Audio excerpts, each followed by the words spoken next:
Om Shanti. Good morning. साकार मुरली 11 जून 2021। बाबा का मीठा मीठा लेटर हम मीठे मीठे बच्चों के मीठे मंथन के लिए। मंथन शुरू करने से पहले प्यार के सागर शिव बाबा का वरदानी हाथ अपने सिर के ऊपर महसूस करते हैं और उनकी प्यार भरी किरणों के नीचे बैठ जाते हैं। महसूस करें, मैं प्यार से भरपूर आत्मा हूं। परमात्मा प्यार किरणों के नीचे बैठकर परमात्मा की मुरली का श्रवण कर रही हूं। आज प्यारे बाबा ने कहा, मीठे बच्चे, तुम अभी सच्चे सच्चे राजयोगी हो। राजयोगी किसको कहा जाता है? जो अपनी कर्मेंद्रियों का राजा हो, स्थूल का भी हो तो सूक्ष्म का भी हो, उसको राजयोगी कहा जाता है। बाबा कहते, तुम्हें राज ऋषि भी कहा जाता है। राज ऋषि माना ही पवित्र। राजा तो है कर्मेंद्रियों के साथ साथ बैरागी भी है। किसी चीज से कोई अटैचमेंट नहीं। आज का प्रश्न है, तुम बच्चे मनुष्यों को माया रूपी रावण की दलदल से कब निकाल सकेंगे? माया बहुत बड़ा एक दलदल है। माया का मतलब धन दौलत नहीं, विकार, काम, क्रोध, लोभ, मोह, अहंकार, ईर्ष्या, द्वेष, नफरत, आलस, अलबेलापन, इसको कहा जाता है। बाबा कहते हैं, जब तुम खुद उस दलदल से निकले हुए होंगे, कोई दलदल में फंसा हो, और दूसरा आदमी भी फंसा हो, बोला उस तुमको निकालते हैं, तो खींच नहीं पाएगा। प्रैक्टिकल भी देखो, बाहर जो खड़ा होगा वो निकाल सकता है। इसी प्रकार से जो दलदल से निकला हुआ होगा वो निकाल पाएगा। और उसकी निशानी बाबा ने बताई, इच्छा मात्रम अविद्या। किसी चीज की चाहना नहीं, एक बाप के सिवाय कुछ भी याद ना आए। अब इच्छा मात्रम अविद्या में भी क्या क्या चाहना हो सकती है? बाबा कहते, कपड़ा अच्छा पहने, अच्छी चीजें खाएं, अच्छा घूमे, अच्छी गाड़ी हो, अच्छा बंगला हो। बाबा कहते, लालच नहीं है, you can use it, but नहीं है उसके लिए हम विकर्म करें, ये नहीं। बाबा कहते हैं, कोई लोभ नहीं, तुम पूरा बनवाह में हो। जो लोग बनवाह में होते हैं उनको पता होता है कि हमको तो इन चीजों से कोई लेना देना नहीं। तो बाबा कहते हैं, इस शरीर को भी भूले हुए होना चाहिए। तन भी सेवा में अर्पण कर दिया ना, मेरा कुछ भी नहीं, मैं कौन हूं? एक चमकती हुई ज्योति हूं, आत्मा हूं। ऐसे आत्माभिमानी बच्चे ही रावण की दलदल से मनुष्यों को निकाल सकते हैं। जो खुद डूबे हुए होंगे वो कहां से निकालेंगे? निकालने का मतलब ही नहीं। आज का गीत है, तू प्यार का सागर है दुनिया वालों के लिए, तेरी एक बूंद के प्यासे हम थे, अभी नहीं है, अभी हमारी प्यास बुझ गई। बाबा कहते हैं, जब गीत ये बजता था पहले तो बच्चों का बाबा अर्थ भी पूछते थे। इस गीत में एक लाइन है कि राह भूल गए। कब से राह भूले हो? तो किसी ने कहा द्वापर से भूले हैं, किसी ने कहा सतयुग से भूले हैं। बाबा ने कहा, जिन्होंने सतयुग से कहा उनकी बात राइट है, क्योंकि हम भूले कब से? सतयुग से तो भूल गए परमात्मा को और धीरे धीरे नीचे गिरते हैं। राह बताने वाला तो कोई मिला नहीं। सतयुग में भी नहीं था, द्वापर में भी नहीं था, कलयुग में नहीं था। अब कलयुग अंत में परमात्मा आया है, जिसको कहते हैं प्रभु राह बताओ, वो राह बता रहा है ना। ज्ञान ही निराला है। इस ज्ञान को ज्ञान सागर परमात्मा के सिवाय कोई नहीं दे सकता है। बाबा कहते हैं, पावन दुनिया शांति धाम और सुख धाम दो ही है। सुख धाम दुख धाम आधा आधा है। बाबा कहते हैं, तुम बच्चों को तो पता है, बाबा ही प्यार का सागर है, तभी तो उनको फादर कहते हैं। परंतु कौन है, कैसे आते हैं? गॉड फादर कहते हैं, लेकिन जानते नहीं। 5000 वर्ष की बात है। 5000 वर्ष पहले बरोबर इन देवी देवताओं का राज्य था। फिर सतयुग में हमारी सदगति थी, फिर धीरे धीरे दुर्गति होती गई। कब से दुर्गति चालू हुई? द्वापर युग से चालू हुई। तब परमात्मा को बुलाते बुलाते बुलाते बुलाते इतना समय बीत गया। अब वो परमात्मा आया और आकर के हमको समझा रहा है। बाबा कहते हैं तुम अनेक बार ये पाठ बजाए हो, कोई पहली बार नहीं बजाए हो। ड्रामा में का ये 5000 साल का पाठ कितनी बार बीत गया। ये सब बातें शिव बाबा ब्रह्मा मुख कमल से सुनाते हैं। शिव बाबा का ब्रह्मा भी बच्चा है। बाबा कहते हैं बच्चा भी है तो हमारी स्त्री भी है। कैसे स्त्री हुई? उनके मुख से हम बच्चे पैदा हुए ना, तो वो स्त्री भी हो गई, फिर पालना करने के लिए मम्मा को रख दिया। तो ये सब बातों को बाबा ही सिखाते हैं और इसको ही राजयोग कहा जाता है। बाइबिल, कुरान, वेद, शास्त्र कुछ भी पढ़ लो, इन बातों को कोई समझता थोड़ी, और ना ही उनसे कोई परमात्मा को पा सकता है। तत्वज्ञानी भी नहीं पा सकते। वो क्या सोचते हैं, हम परम धाम में जाकर के तत्व में लीन हो जाएंगे। लीन होने की तो बात ही नहीं ना। हम कोई तत्व योगी नहीं, हम राजयोगी हैं, राज ऋषि हैं। बाबा कहते हैं तुम योगी राज हो। योगों का राजा राजयोग है ना, और योगी कहा जाता है पवित्र को। किस लिए हम योगी बने? स्वर्ग की राजाई प्राप्त करने के लिए। बाबा कहते हैं तुम सिर्फ ब्रह्मामुख वंशावली ब्राह्मणों की बात है, सबकी बात नहीं। तो तुम कौन हो गए फिर? हम बच्चे कौन हो गए? स्टूडेंट।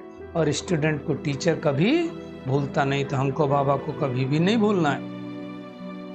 जैसे दुनिया में बाबा कहते हैं ICS, IAS, IPS की पढ़ाई करते हैं तो कितना नशा रहता है। तो हम तो 21 जन्मों के लिए पढ़ाई कर रहे हैं, तो कितना नशा रहना चाहिए।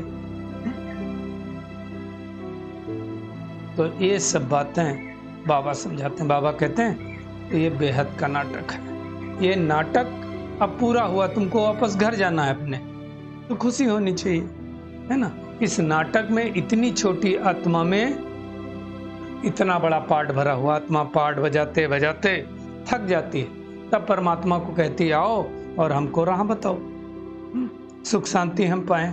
तो शांति धाम और सुख धाम दो ही जगह है जहाँ शांति, वहाँ कोई हंगामा नहीं। बाकी तो सारी दुनिया में हंगामा ही है ना। बाबा कहते हैं लेकिन वहां जाके तुमको बैठ नहीं जाना है, पार्ट बजाने में ही तो मजा आता है। कोई हीरो हो, एक्टर हो, पार्ट ना बजाए तो उसको मजा ही नहीं आएगा, है ना। बाबा कहते हैं जैसे कई लोग कहते हैं कि हमको मन की शांति मिले, बाबा कहते हैं अच्छा रंग है ना। शांति तो वही शांति धाम में ही मिलेगी उस तरह की। याद करो तो विकर्म नष्ट होंगे और शांति समाप्त हो जाएगी, तो फिर मन शांत रहेगा। कर्म किए बगैर आत्मा तो रह नहीं सकती ना, है ना। तो लोग दुनिया में शांति धाम को ही भूल गए, सुख धाम को भूल गए। लोग सोचते हैं हमारे पास बहुत पैसे है तो हम सती स्वर्ग में हैं। ऐसा नहीं है। छोटी मोटी बात होती है तो फिर दुख हो जाता है ना। बाबा कहते तुमको प्रवृत्ति में पार्ट बजाने आना ही है। यहां आते हैं कर्म करने, तो आत्मा कर्म तो जरूर करेगी, परंतु कर्म करते हुए आत्माभिमानी बनना है ना। ये सब बातें निराकार परमात्मा आकर के समझाते हैं। हम भी आत्मा है, हमारा पिता भी परमात्मा है। परमात्मा माना परमात्मा। वही कहते हैं बच्चे देही अभिमानी बनो अर्थात आत्मभिमानी बनो। इसमें मेहनत है, लेकिन इसको करने से ही जो आत्मा में खाद पड़ी हुई है विकारों की, गंदगी की, वो निकलेगी, है ना। जैसे दुनिया में जेवर बनाना होता है तो सोने में कुछ मिलाते हैं ना, कासा या जो भी मिलाते हो, सुहागा जो भी हो। तो बाबा कहते हैं तुम सच्चा सोना थे सतयुग में, फिर धीरे धीरे विकारों की खाद पड़ी है। तो अब तुमको घर से लौटने की खुशी होनी चाहिए। जैसे विलायत से लोग घर वापस आते हैं तो कितना खुश होते हैं। तो भगवान हमारे लिए स्वर्ग की सौगात लेकर के आया है, तो कितना खुश होना चाहिए। बेहद की बादशाही मिलती है, सदगति मिलती है। सन्यासी लोग तो मुक्ति को पसंद करते हैं, कहते हैं स्वर्गवासी हुआ, लेकिन समझते नहीं। सन्यासी क्या कहेंगे, ज्योति ज्योत समाया। कोई ज्योति ज्योत में समाता नहीं है। वो समा जाए तो आत्मा का अस्तित्व ही समाप्त हो जाए, है ना। बाबा कहते हो ब्रह्म महातत्व है जिसमें आत्माएं रहती हैं, परमात्मा भी वहीं रहते हैं, वो भी बिंदी है। अब उसका साक्षात्कार हो तो भी कुछ समझ में नहीं आएगा। इसलिए भक्ति मार्ग में बिंदी को कैसे याद करें, तो बड़ा शिवलिंग बना दिया और शिवलिंग बना करके याद करते हैं। ये सब समझाने की बातें हैं, है ना। है परमात्मा भी बिंदी, लेकिन पूजा कैसे करें, इसलिए द्वापर युग से अंडे मिसल बना दिया। परमात्मा बिंदी है, अब ये कई शुरू शुरू में बाबा ने उसको शिवलिंग की तरह ही बताया था, अंडाकार ही बताया था। तो कई बच्चों का प्रश्न चलता, पहले क्यों नहीं बताया? बाबा कहते जब पाठ होगा तभी तो बताएंगे। तुम नर्सरी क्लास से पढ़ना चालू करते हो, सीधे IAS ICS की पढ़ाई थोड़ी पढ़ते हो। तो ये सब बातें बाबा ही समझाते हैं, है ना। बाबा कहते भक्ति भी बहुत सुंदर है, मृग तृष्णा समान है, फिर उसकी दुबन में फंस जाते हैं, कई निकालने जाते हैं वो भी फंस जाते हैं। तो ध्यान रखना है, फंसना नहीं है। आश्चर्य बस सुनंती कथंती औरों को निकालवंती, फिर खुद फंस जाते हैं। ऐसा हमको नहीं बनना, मेहनत करनी है ना। सच्चा सच्चा अर्जुन बनना है ना। दुनिया में भील और अर्जुन को दिखाते हैं। भील को एक्सेप्ट नहीं किया ना द्रोणाचार्य जी ने, तो बाहर जाकर के प्रैक्टिस कर दिया। बाबा सही अर्थ समझाते हैं। अर्जुन जो बाबा के घर में रह करके ज्ञान का अर्जन कर रहे हैं, भील जो वहां नहीं रह पाए, बाहर रह करके प्रैक्टिस करते हैं, उनको भील कहा। लेकिन वो अंदर रहने वालों से भी तीखे जा सकते हैं। बाबा कहते एक अर्जुन एक भील थोड़ी होगा, रेस कराई जाती है दोनों में, है ना। तो ये दृष्टांत है, दृष्टांत तो एक के लिए दिया जाता है ना। तो बाबा कहते हैं मुख्य बात है अब तुम याद करो और किसी चीज का लोभ नहीं रखो। अच्छा पहनने का, अच्छा नहीं, वो सब रखेंगे। बाबा कहते हैं अच्छा जेवर पहनेंगे तो आजकल लूट ले जाएंगे, चोर भी लूट ले जाते हैं, है ना। इच्छा मात्रम अविद्या बनने हैं, है ना। तो ये सब ध्यान रखना है। आजकल बाबा कहते हैं माताएं भी ऐसी बन गई हैं जो इन चीजों को लूटने में कम नहीं रहती हैं।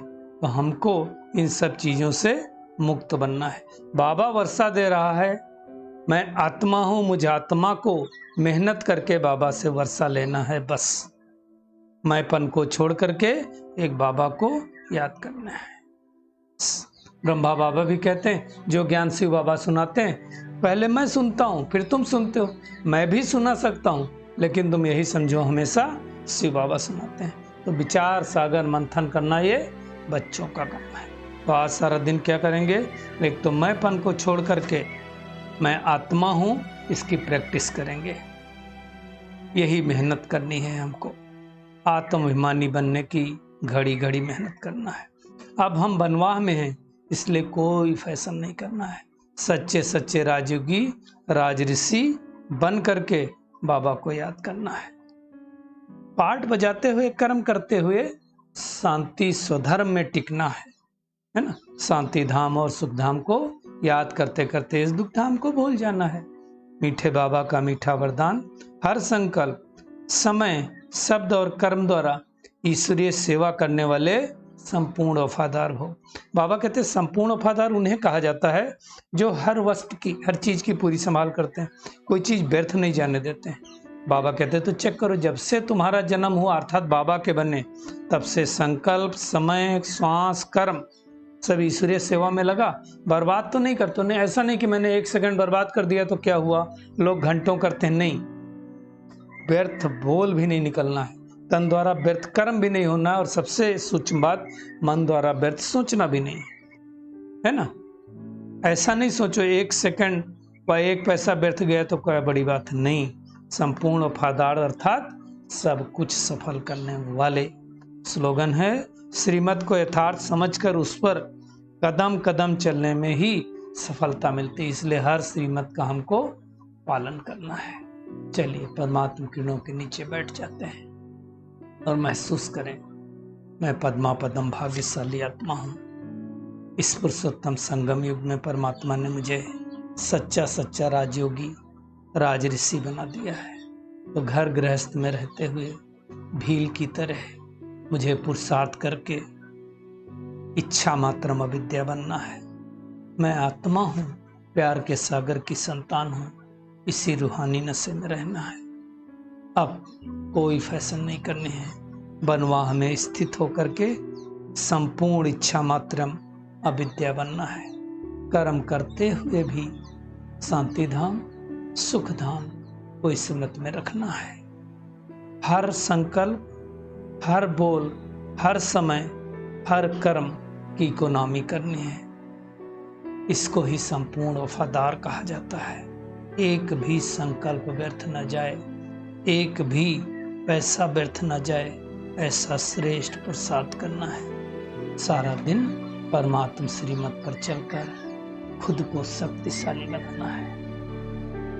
शुक्रिया मीठे प्यारे बाप दादा, शुक्रिया आप सभी का इस मीठे मंथन के लिए। ओम शांति।